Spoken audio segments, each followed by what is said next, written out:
السلام علیکم ورحمۃ اللہ وبرکاتہ۔ بسم اللہ الرحمن الرحیم۔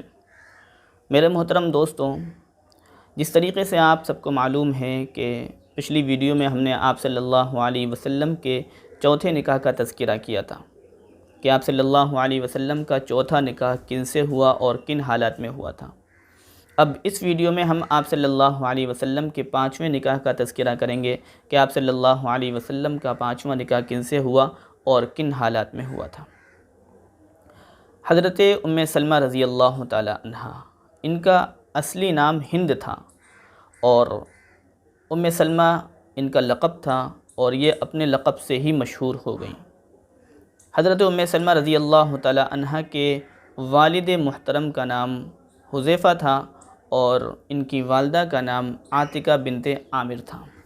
حضرت ام سلمہ رضی اللہ تعالی عنہ کا نکاح آپ صلی اللہ علیہ وسلم کے رضاعی بھائی عبداللہ بن عبد الاسد سے ہوا تھا۔ عبداللہ ان کا نام اور ابو سلمہ ان کا لقب تھا۔ یہ دونوں میاں بیوی اعلان نبوت کے بعد جلد ہی مسلمان ہو گئے تھے اور پھر ان دونوں نے حبشہ کی طرف ہجرت کری۔ جب حبشہ سے واپس ہوئے مکۃ المکرمہ اور مکۃ المکرمہ آنے کے بعد انہوں نے مدینۃ المنورہ ہجرت کا ارادہ کیا۔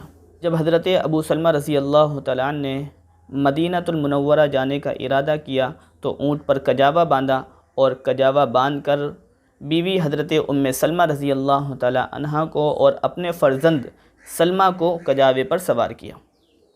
سوار کرنے کے بعد جب وہ روانہ ہوئے تو حضرت ام سلمہ رضی اللہ تعالیٰ عنہ کے خاندان والے مائکے والے آ گئے اور انہوں نے کہا کہ ہم اپنے خاندان کی لڑکی کو ہرگز مدینہ نہیں جانے دیں گے۔ جب یہ بات ہوئی تو پھر ابو سلمہ رضی اللہ تعالیٰ عنہ کے خاندان والے تہش میں آ گئے اور انہوں نے یہ کہا کہ تم صرف اس وجہ سے ان لوگوں کو مدینہ نہیں جانے دے رہے کہ یہ تمہارے خاندان کی لڑکی ہے؟ اگر یہ بات ہے تو پھر ہم اس بچے کو تمہارے پاس ہرگز نہیں رہنے دیں گے، کیونکہ یہ ہمارے خاندان کا ایک فرد ہے۔ فوراً ان لوگوں نے ماں کی گود سے بچے کو چھین لیا اور اپنے پاس رکھ لیا۔ لیکن ابو سلمہ رضی اللہ تعالیٰ عنہ نے یہ تمام حالات ہونے کے بعد بھی مدینہ جانے کا ارادہ ترک نہیں کیا، بلکہ وہ اکیلے ہی مدینۃ المنورہ روانہ ہو گئے۔ اب پھر حضرت ام سلمہ رضی اللہ تعالیٰ عنہ اکیلی رہ گئیں، شوہر بھی نہیں اور بچہ بھی نہیں۔ تو حضرت ام سلمہ رضی اللہ تعالیٰ عنہ مکے کی پتھریلی زمین میں ایک چٹان پر بیٹھ کر زار و قطار تقریباً 7 دن تک روتی رہیں۔ جب حضرت ام سلمہ رضی اللہ تعالیٰ عنہ کے چچا زاد بھائی نے دیکھا، ان کو رحم آیا، ترس آیا، تو حضرت ام سلمہ رضی اللہ تعالیٰ عنہ کے خاندان والوں کو بلایا، ان کو سمجھایا کہ بھائی اس کو یہاں کیوں اکیلا چھوڑ رکھا ہے، کیا بات ہے، اس کو اجازت دے دو، یہ چلی جائے اپنے شوہر کے پاس اپنے بچے کو لے کے۔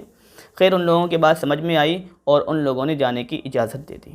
جب ان لوگوں نے حضرت ام سلمہ رضی اللہ تعالیٰ عنہ کے خاندان والوں نے شوہر کے پاس جانے کی اجازت دے دی تو پھر ابو سلمہ رضی اللہ تعالیٰ عنہ کے خاندان والوں نے اس بچے کو ماں کے پاس واپس کر دیا اور حضرت ام سلمہ رضی اللہ تعالیٰ عنہ اپنے بچے کو اونٹ پر بٹھا کر اکیلی مدینۃ المنورہ روانہ ہو گئیں۔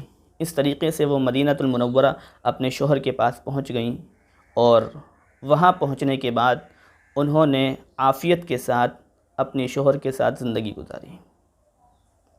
لیکن سن 4 ہجری میں حضرت ابو سلمہ رضی اللہ تعالیٰ عنہ کا انتقال ہو گیا تھا اور حضرت ام سلمہ رضی اللہ تعالیٰ عنہ بیوہ ہو گئی تھیں، تو پھر آپ صلی اللہ علیہ وسلم سے حضرت ام سلمہ کا نکاح ہوا۔ اس طریقے سے حضرت ام سلمہ رضی اللہ تعالیٰ عنہ نے ام المومنین کا لقب حاصل کیا۔